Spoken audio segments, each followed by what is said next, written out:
Hello, everyone, and welcome back to another episode of the Bridging Impact Podcast, the podcast that bridges wisdom from generation to generation. And I'm your host, Coach Furtado, Justin Furtado. Today's guest is the one and only Tex Keith / Tex Kelly. Tex is a TikTok superstar with millions of followers, 100,000 followers on Instagram. But he has played college football, he's been a successful entrepreneur, and is now acting. And he's a good friend of mine. We played baseball together in high school, and he's been really mentoring me for these past few years on content creation and entrepreneurship. And we talk all things from leading by example to making a huge impact and following our passions and just being true with who we are and just doing it. So, without further ado, let's dive right in.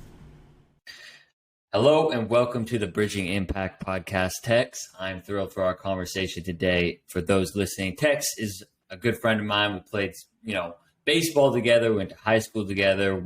He's been a mentor of mine for entrepreneurship and business, and he's just also one of the funniest and kindest human beings that I personally know. So I'm thrilled to have you on today, Tex, and Thanks for being here, man. Oh, dude, thanks for having me. And dude, that's so true because I remember when we first met, when I came to Arcata High sophomore year, and you're just like the biggest hype man for sports and everything. It was so cool. So that's really dope that we're doing this like years later.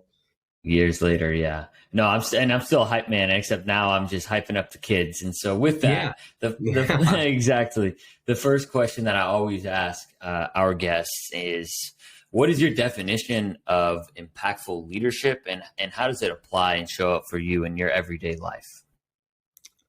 For me, I think like my definition would be along the lines of knowing who you are and living that. And leading by example for that. So like for me, I know who I am and I know what I want to do in life. And I know how I want to treat people. And I live that and I try to stay consistent to that. Sometimes you falter for sure. But I think that consistency and doing that and living by your morals is impactful leadership. You know what I mean? Absolutely. So, with that, right, like for those that are listening, they're like, oh, that's a great definition. But they're like, what does this Tex guy do? So, let's share, where does that come from? And how did where you come from lead to where you are today? Yeah. So I'd say like from ground up, it came from my dad because he was someone who like never strayed from morals or anything. And he always just did the right thing. And then integrity was just pushed onto me really, really hard as a kid, like doing the right thing when no one was looking. So I think that's where it starts. And then it really was exemplified through sports. I started football freshman year of high school, and like most people know this story. I was like 104 pounds. I was this height. So I was about 5'11", 3/4. And depending on which tape measurement you use, it's 6 foot or 5'11", 3/4. And yeah. I was just a string bean, tiny kid. And freshman year of high school, I decided I was going to play football. And my dad was like, okay, it's going to be really, really hard for you to do this. But if you're going to, like, you're going all in and you're working when nobody else is working. So he would get me up at like 4:30 in the morning out in Arizona, Mile High City up in Prescott. Like it's very, very cold in the morning and gets super hot during the day. So it'd be freezing on those like 2-mile runs around the block, and then go and train on the field before school, during obviously practice, and then after school too.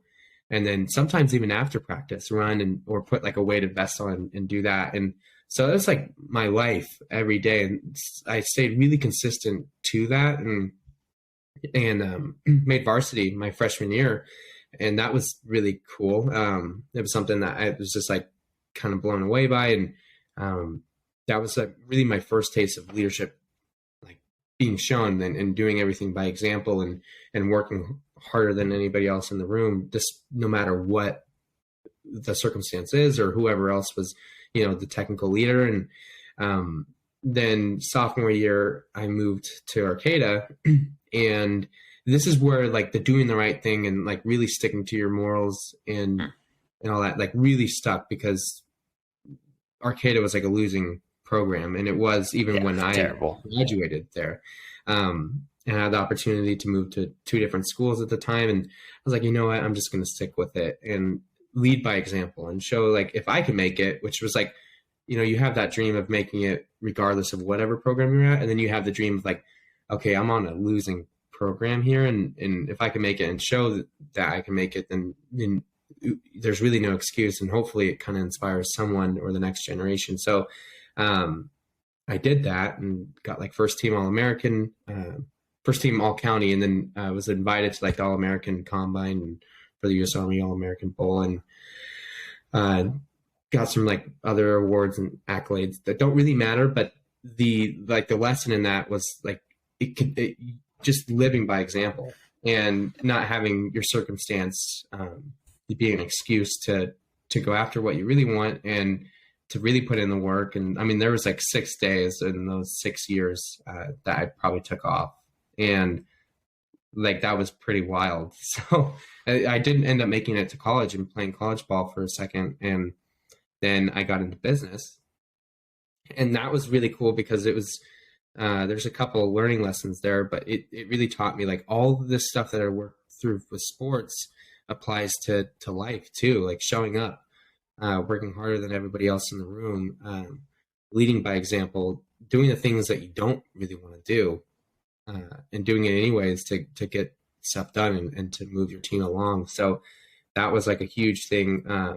It definitely made it a lot easier to crack into that world, and it's made it a lot easier to crack into entertainment too, because that's something like you definitely have to work hard and almost always be on go and ready. And so I feel like with sports, like getting beat up every week, losing and everything teaches you like how to take loss and to keep on putting in your maximum effort.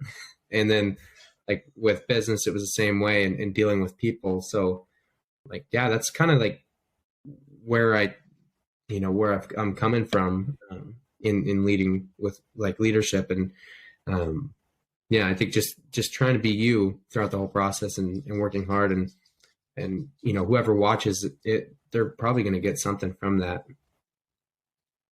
I think there's a lot of gold nuggets right in there, and I kind of want to turn back the clock a little bit to what you were beginning to talk about with sports specifically, because there's a lot of coaches and people that just work with youth that are listening to this podcast. And, yeah, you know, when you're going through that, you know, those times, those are challenging times to be on a losing team, to do the right thing and get up at 4:30 in the morning, to know that you're probably going to get beat on that Friday night.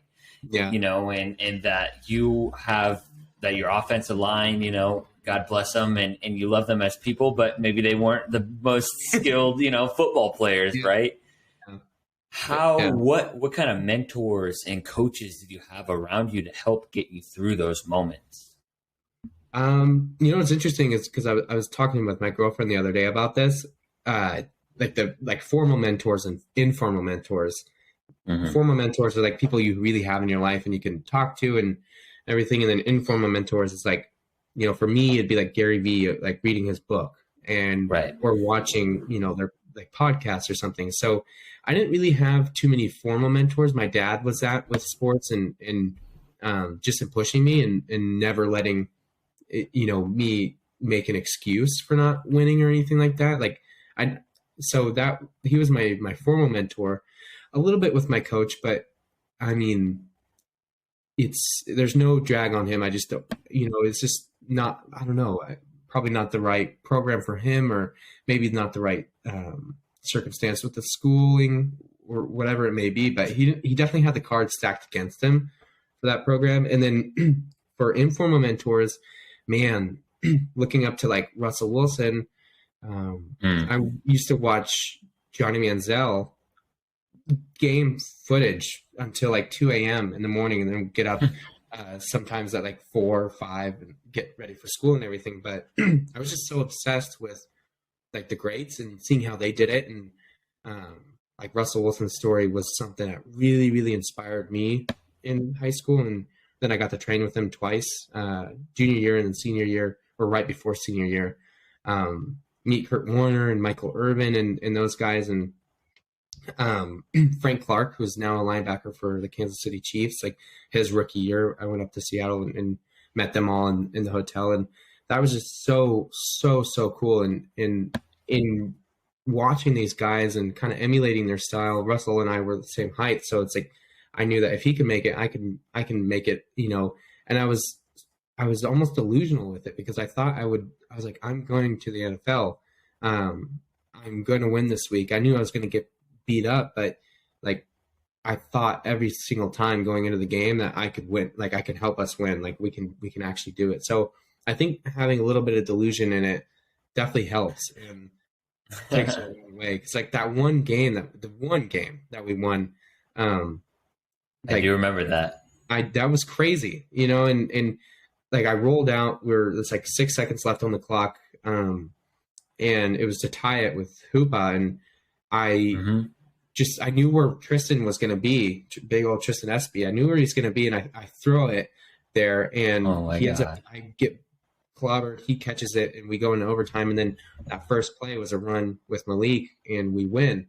And, like I knew we were going to win that game. And like, then I knew we were going to win Trinity, but we didn't. And I knew we were going to win the next few games, but we didn't.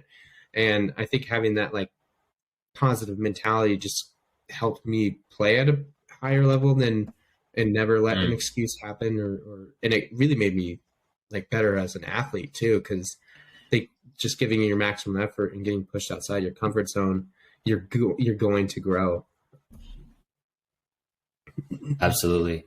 So yeah. I'm kind of almost hearing in this that you had this like unwavering confidence and obviously, you're talking about a little bit of delusion, of course, that you were going to win, but that's obviously applied to your life in business and now obviously with entertainment and TikTok and acting. So with that being said, I'm curious, how do coaches and how do those that are working with youth, obviously continue to instill that into their players and athletes, because most people aren't going to play professionally, and even the pros have life post pros, right? So you got to learn those skills of unwavering, self-confidence and belief to keep going. So what are your thoughts on that? Yeah, it's interesting. I don't know if I could speak too much on how coaches should do, but for me, one of the couple of the most impactful coaches I ever had in my life. Well, there's three. It's my high school. Before I moved to Arcata, I went to Bradshaw Mountain, and my coach was David Moran. He actually played with my dad in high school. Oh wow! And his dad was the coach of them.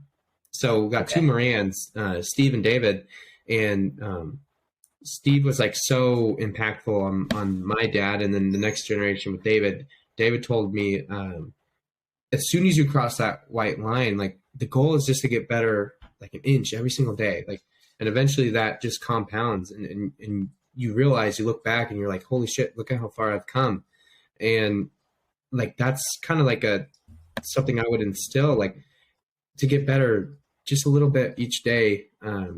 You don't have to go to the pros or anything like that, but if there's something that you can look back on, a challenge that you can overcome, whether it's doing 10 gassers and you're like, oh my God, I don't know how I'm going to do this eighth, sometimes even the first, and you're like, what the heck did I get myself into?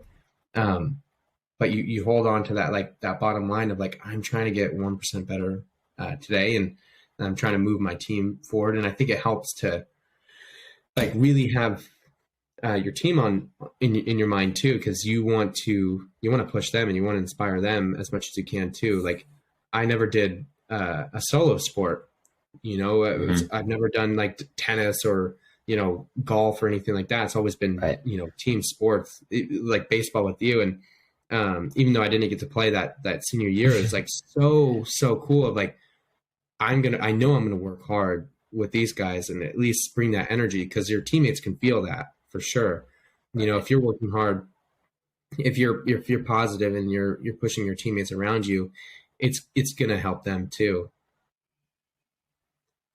Yeah, I mean, I'm gonna just touch on that real quick. I mean, I still remember Be Great 8, and I believe Jackson Hellman was, and you were always on the fence cheering. You didn't have a bad attitude whatsoever. You probably you had maybe 3 to 5 at bats all year, but still always smiling, always being just a great team player, and with I felt lucky to be a part of that program. I felt so lucky. That was fun.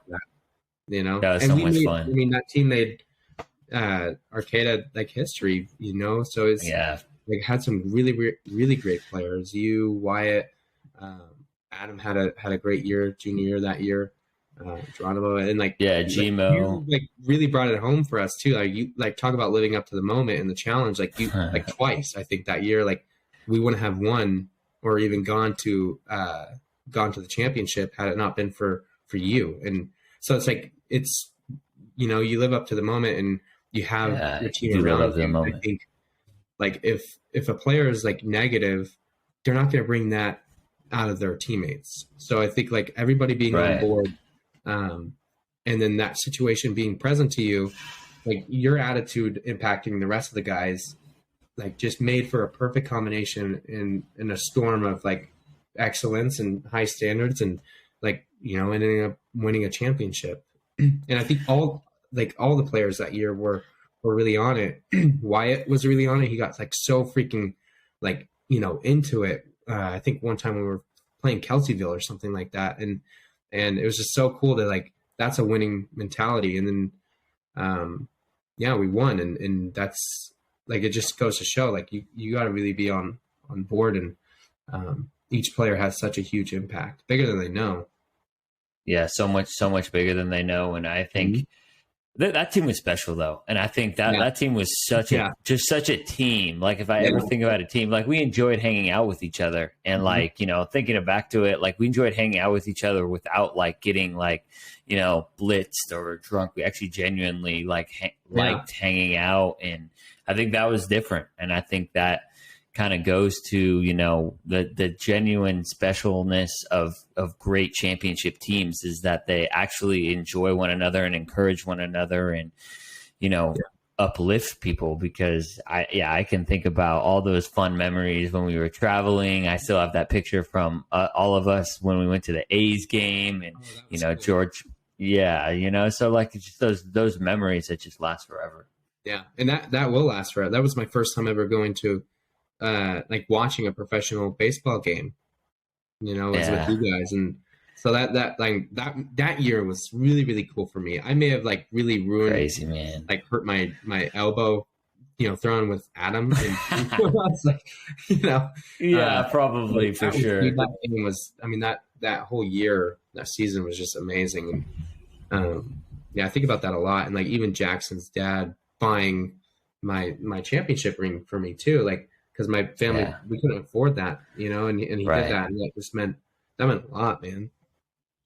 No, it was truly it was a very special team. And I'd love to kind of, ask a little bit about how some of these, life lessons of whether it be baseball. I was definitely thinking about football and writing and talking about you were getting your butt beat, and how does that really helped you, these challenges that you went through and this camaraderie and these, different avenues of sport really help you in life, and especially to where you are now.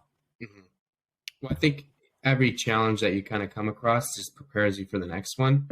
Yeah. So it's the callus, the scars that are building on your life, it's strengthening you, and it's a muscle being pushed further than it usually goes. You recover and all that stuff, and you just get stronger. So I think that's what life does to you. And then taking it up as a challenge, you can do it, because if someone else has done it, there's no reason why I can't do it. And Dad used to always say that to me. One time he took apart an Xbox. It had the red eye of death. And I was like, dude, there's no way you're going to fix this. I was devastated. Right.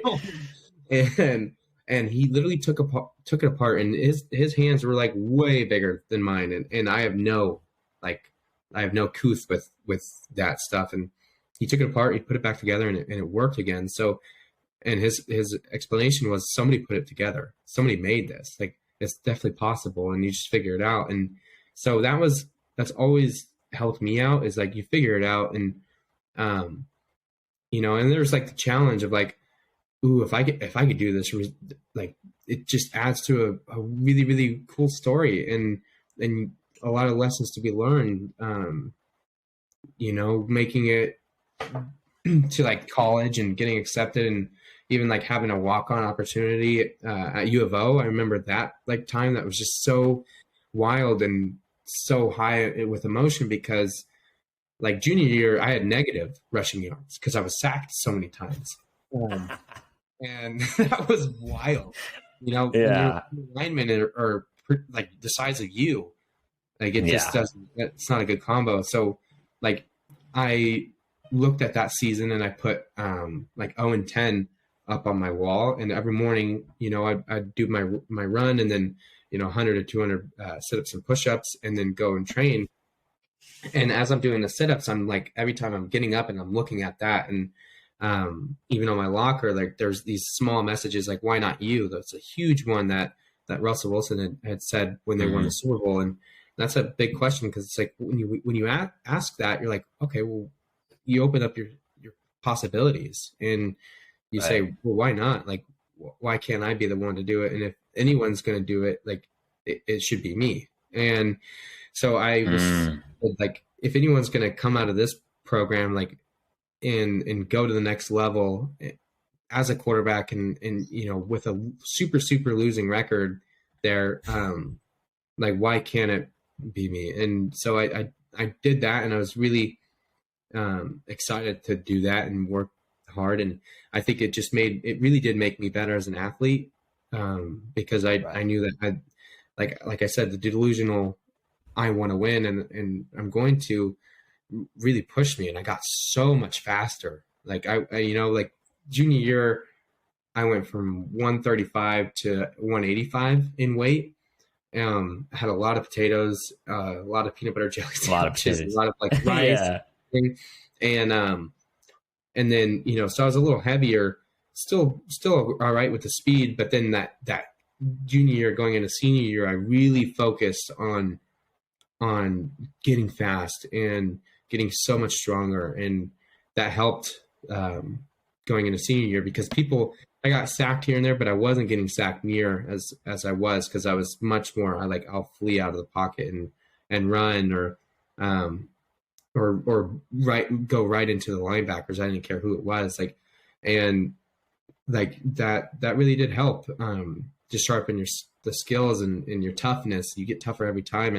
And my dad really helped me with that too. He's a giant, 6'6", 380-pound guy. So like roughhousing with him is like fighting someone who was actually my age. And like, I never bruised. I never bruised in college because of that. And college was actually way easier than high school in terms of like the competitiveness, even though everybody is so much better and faster. Like I just felt like I got really beat on in high school. And it didn't feel like that when I was playing in college.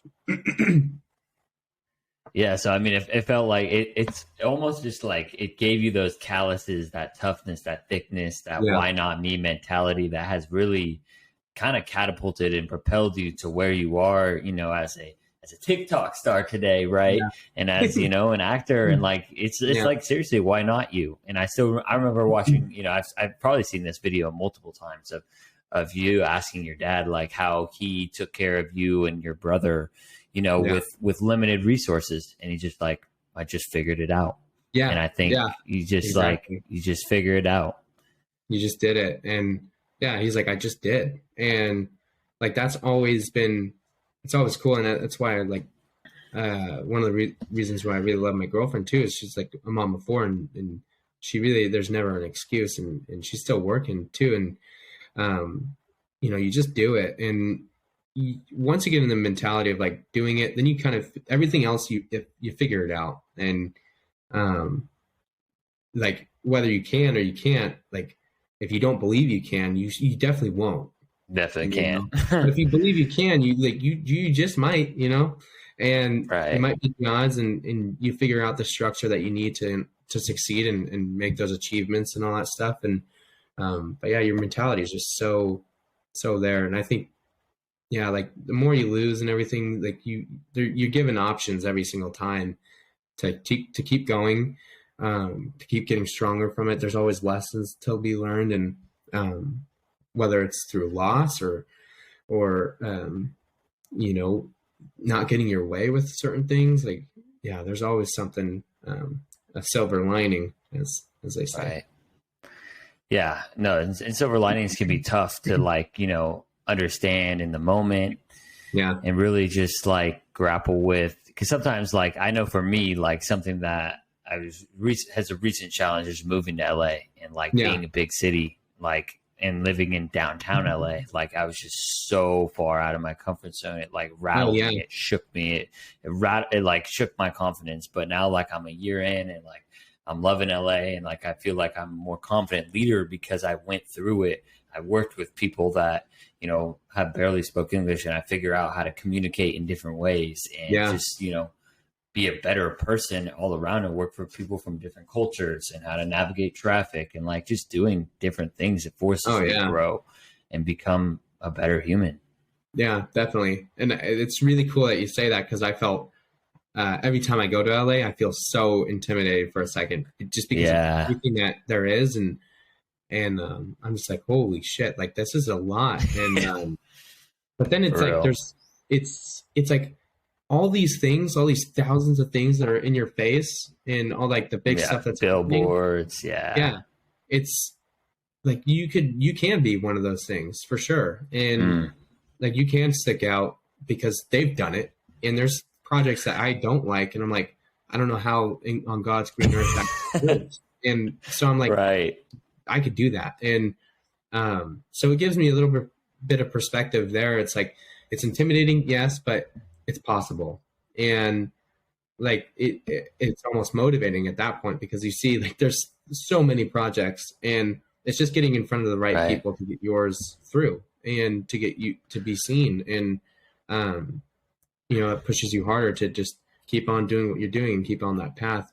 And I really believe that like you keep on keeping on, you keep on doing what you need to do and what you really love to do. And like the universe gravitates, things in your life and opportunities to help you on that path. And when you're not on that path and you're doing something that, isn't you, I felt that with like everything with the business that I've been running. I got really, really heavy in weight, and Geronimo had even like talked to me about, who I was like kind of becoming and all that stuff. And he had a real like heart to heart on that end of things. And I realized, that wasn't me. And it like life was not fun. And I will never do something that's not like really pushing me. And if I don't want to do it ever again, because there's just, there's that thought of like wasted time, but I like that's a huge lesson. And so like now with entertainment, I really love doing it. And there's so many different ways of doing it too. And I feel like I'm on the right path, and opportunities are coming how they should, even despite still like being here, making Humboldt my home base. I didn't get my agent until like a couple months ago. And like that was a huge kind of like, how am I going to do that? Because in order to do that, it's like the chicken, what came first, the chicken or the egg? Like you almost have to be down in LA getting noticed or being on set. And like when I decided to stay up here as home base, my girlfriend and I were talking about that, and she's like, you just keep on continuing on doing what you're doing, and eventually it'll happen. And miraculously it did. He reached out to me via social media, and I just seen the stuff, and it was just really, really cool how that happened, because it's exactly how we kind of planned it to, and how we knew it would eventually happen. So I think just like speaking that stuff out in existence, and then really working hard to get what you want, and living within your morals and all that, like it works wonders. I couldn't agree more. I'm watching you like kind of like live it out. Like, we haven't probably talked in, I think it was actually last year, the last time we hung out in person. Yeah, because it was it was like a Saturday Arts Alive, and you know, you kind of going through TikTok with me, and and all that. But it's just like, needless to say, it's just like watching. I always knew you were a hard worker, but just like the gravitational pull towards, you know, the entertainment industry and following your heart and following that intuition is like, it's amazing to watch. I'm curious, like, you know, it must have took courage to do that, right? Because when you leap into another, you know, it's another industry, right? Yeah. Like it must take some sort of courage. So I'm just curious how you made that leap. Yeah. So the delusional part definitely helps. You know, like, and I think the fact that you know, how my dad instilled the, like, you can do anything you want in your life. Like you just go do it. And it's not like I had, you know, kids like he did or anything like that. So I really did go after it, and knowing that, like, if I failed in one thing, I could just go do something else and figure it out. And, in like kind of having his approval with when I left football, that was a big thing. Like that, I was very, very scared to do that. And, I was so fearful that my dad would be like disappointed, because he had worked so hard, you know, for so many years to be able to get me to these camps. I think it, like, you know, I know for a fact, like, just by doing the math, it was like $1,000 just to go up to Seattle. And that was big. That was a lot. And, then to go to like one of the top camps in Ohio, that was a lot. And dad got shingles that trip. You know, so, I didn't know until after the thing, like, it was so crazy. So, like, I felt there was like a little bit of guilt, leaving. And then, you know what he tells me, he's like, no, son, you got to do what you got to do. And I love you either way, like, as long as you're you and all that. So that was so huge for me. Huge. So then when I went into business and I started going down that route and everything, Rex, our good friend Rex, he died January 7th, 2020. And it was by suicide. And that really, like, shook me to the core, because I was already kind of depressed at that point, or a few years into the business. And it made me really think about, like, what I want to do in life. And because I don't want to get to that deep of a point. And that was something that was a friend to me and you. And, like, when it happens to someone close to you, and like that it does shake you quite a bit. So, you know, I really thought about life and what I wanted to do and what I did before football, because there was no way I was going to go back. I couldn't just go perform at like a huge high collegiate level. And knowing that was my mindset, like, there's just no way, because once you have it in your mind, like, that you can't do something, like, you know, it's very, very, yeah, just don't do it. Yeah, no, it's over. So I was like, what did I do? And I've always loved entertaining, and I was like the drama club president in high school, and nobody really knew about that. And I performed as a kid, and I sang in choir, and up until the point of hitting puberty, and I didn't sing anymore after that. And so I was like, you know what, I really want to, like, tell stories and get into entertainment. And dad was he was down for that, because he raised me growing up. So I wasn't scared of, like, his disapproval. And it is weird. I mean, I don't know how it would have gone if I didn't have, like, that example in my life of, like, you could do whatever you want. And, you know, if this thing doesn't work out, you hop on to the next, and until you figure out your way and do what you got to do. So I'm really, really, really grateful for Pops in that regard. And I had that delusion that I could do this, I can act. And then I was like, okay, first things first, I got to lose weight, because, you know, my mindset on that was I was 270 pounds. And I didn't want to just be the comedian, as you kind of get trapped in the industry as being, like, if you're that kind of weight. So not that everybody is that, but that's just, you know, how the industry is. And a lot of people get stuck. That's why Jonah Hill has so many freaking problems, is because everybody made him out to be the comedic guy, and he has more stories to tell. And so when he lost weight, like, a lot of people gave him shit for that. And so I just wanted to, I was like, you know what, I know what kind of role I want to play. And I know how really what I want to feel good too. Like I didn't want to be tired all the time and depressed. And I knew that that was taking a huge toll on me. So I started working for Geronimo and losing weight, and he helped me for a few months. I dropped like the rest of the weight that I needed to do. And then I got to have my first movie experience for The Skies Everywhere. I did background. I literally hit up the lady that I auditioned for the TEDx talk back in 2017. And because I knew she was a casting director, and I said, hey, could you like help me? I'll buy you coffee. And I just need some tips and pointers because I'm going into this and I really want to succeed in it. And she hit me up immediately. We met up the next day, and she's like, so you're serious about this? And I was like, yeah. And she said, okay, send me a picture of you currently when you get home and like your availability. And she got me doing background for that movie. And it was just like kind of perfect timing because movie sets were coming back from like a huge stop in the industry because of COVID. So that Apple movie was like one of the first ones to be like in production. And that was like such a cool, inspiring experience. And they ended up having me work pretty much the whole time.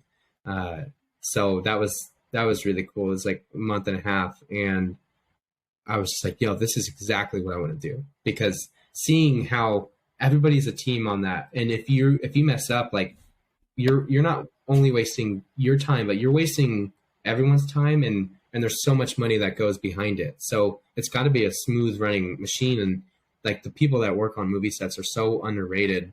Like the acting is the easiest job. That's the easy part.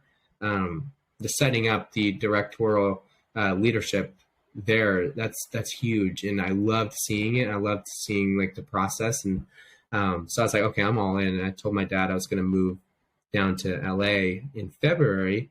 And I started TikTok.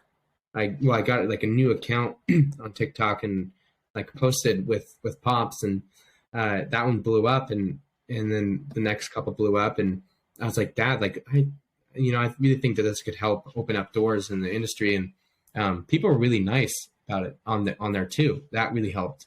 So we kept on doing more, and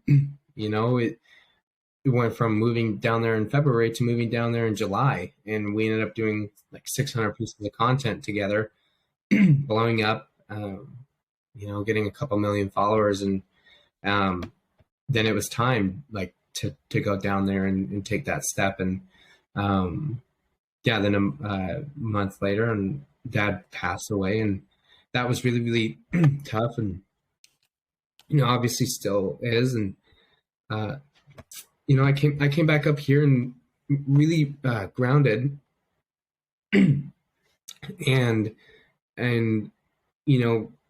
it's like, okay, what am I going to do? And I just kept on keeping on with it. And what I told my dad I was going to do, and what I told myself I was going to do, because I still love this, is I'm going to follow through with it. So I kept on creating more content. Met Aaliyah. That's been a huge blessing in my life, and kind of like perfect with the timing. It's kind of weird how that all happens, how life happens like that. And here we are. Like I have a new account and almost as many followers. Not that it matters too much, but like it's grown. There's been a lot of growth on there, on Instagram, and I'm always like, okay, now what's the next thing? And I'm going to start doing some more YouTube stuff and auditioning a ton.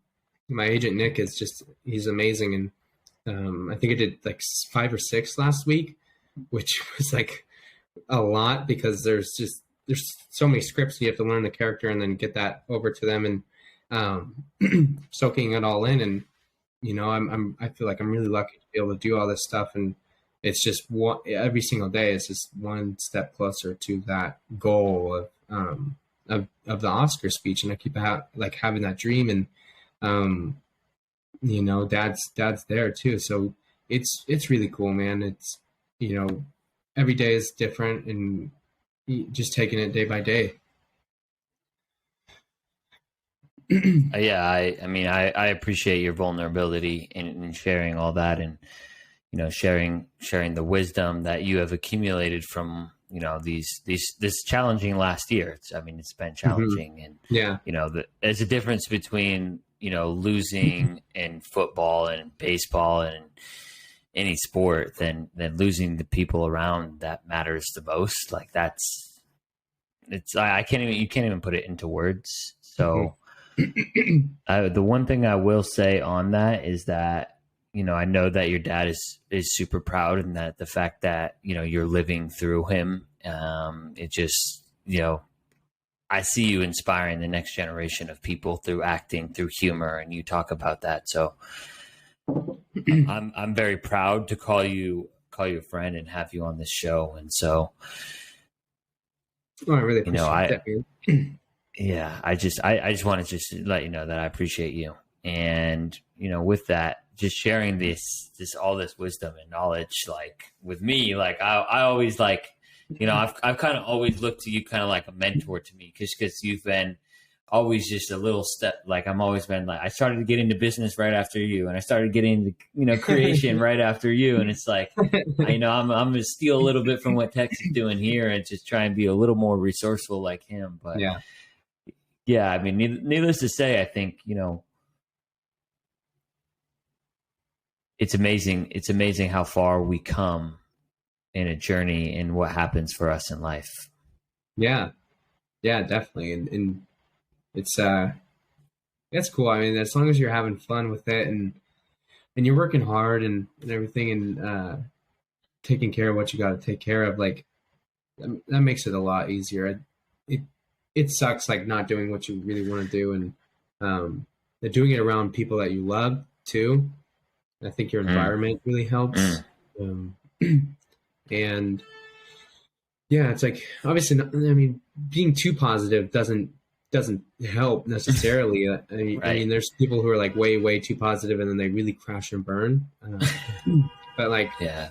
knowing that you can feel your feelings and work hard and um, have high standards and not beat yourself up too much when things don't go your way or anything like that. I mean, life is, dude, it's so unique and um, it's super special. There's a lot of learning lessons every single day, and I think like being introspective and really working on yourself, trying to be a lifelong learner. It's like that's dude, that's the bread and butter.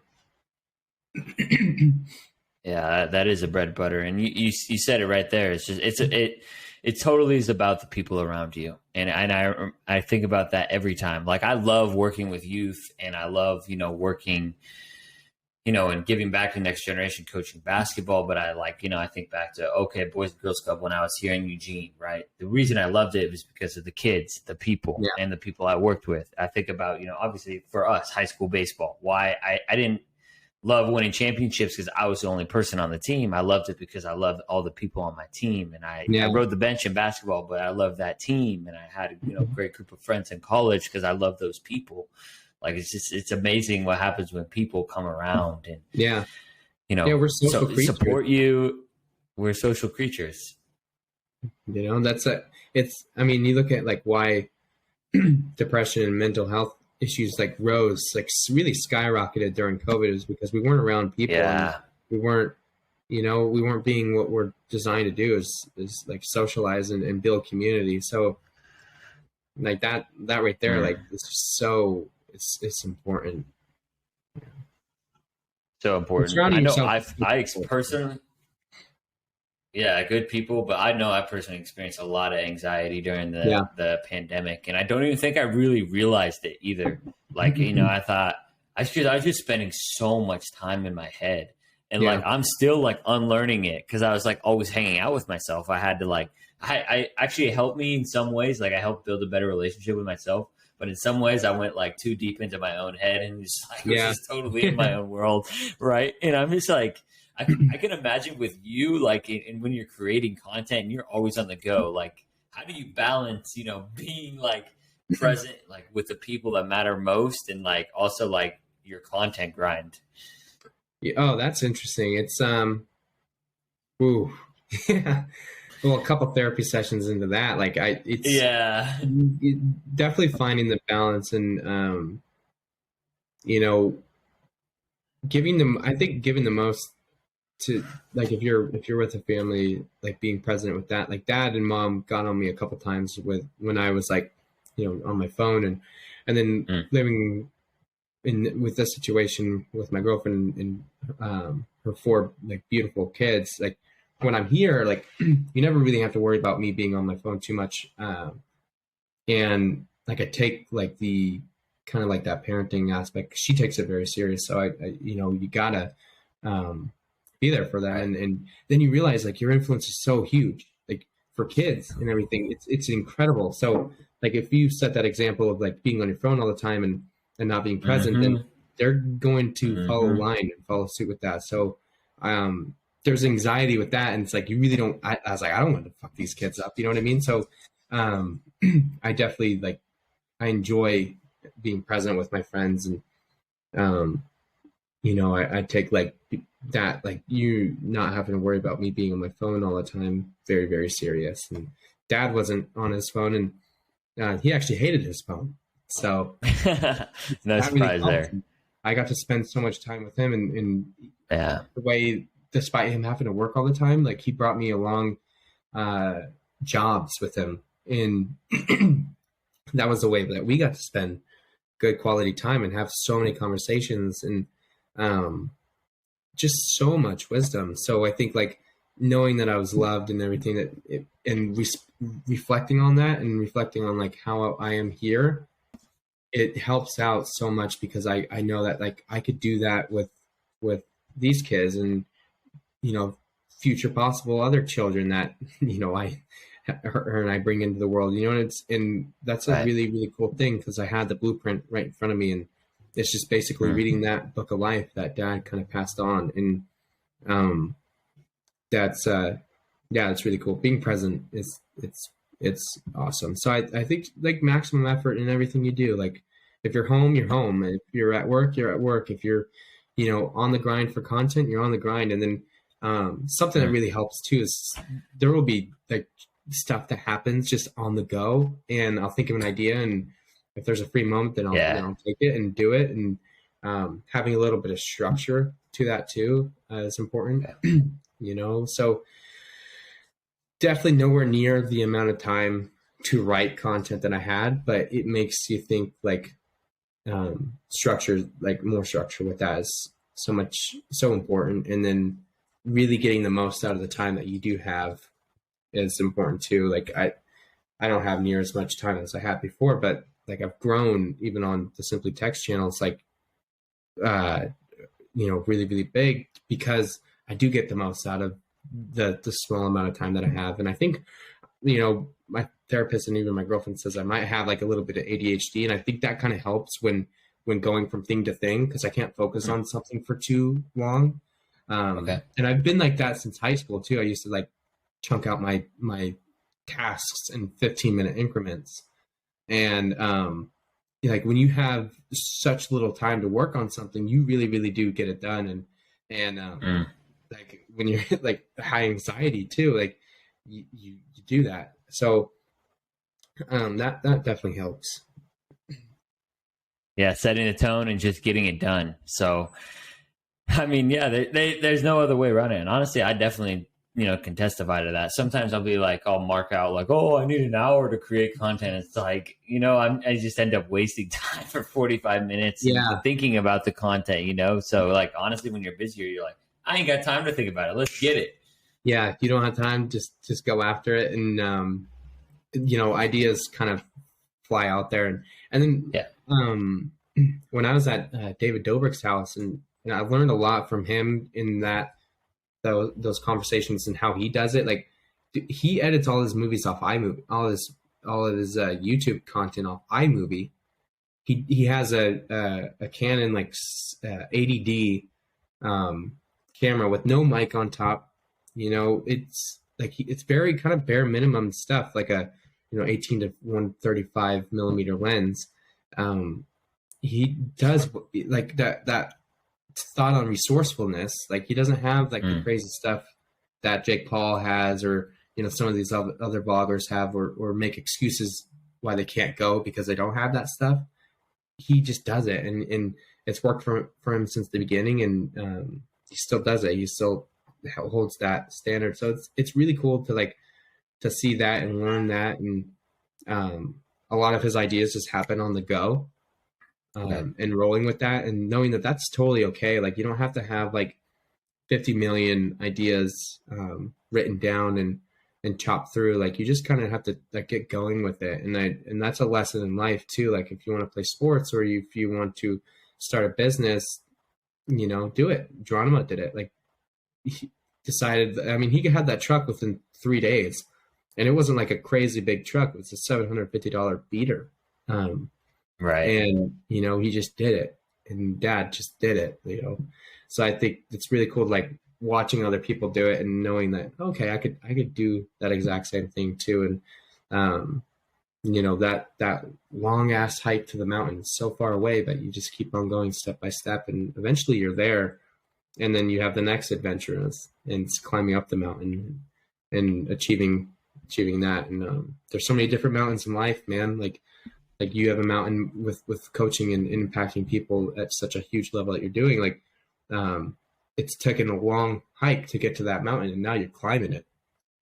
It took a long hike to get to where I'm at, and now I'm climbing it, and taking each step and each lesson for how it is, and trying to make the most out of it. I think that's a beautiful, perfect place to leave off this podcast. Tex, thank you so much for your time. Where can people find you? Make sure to follow you if they are not already. You can find me on Instagram. I've been trying to push hard on growing on there. We hit the 100,000 milestone there. Let's go. So that was really cool. And then TikTok at Simply Tex as well. Pretty much everything is just Simply Tex. And I think that's I like that. All right. Well, yeah, I appreciate your time so much today, Tex. We will talk again soon. Of course, brother. Thank you. Thank you for listening to this episode of the Bridging Impact Podcast. We'd love it if you would like, subscribe, leave a comment and a review on whatever platform you're on. It's the best way to help us grow. We appreciate you for doing that. We'll shout you out on social media. I'd also love if you connected with me on social media. Let me know your thoughts. And this is why I do it. I want to share knowledge and wisdom from experienced leaders to people like yourself and myself, so we can have this dialogue and move forward, make an impact on the world. So stay tuned, stay subscribed. Cheers.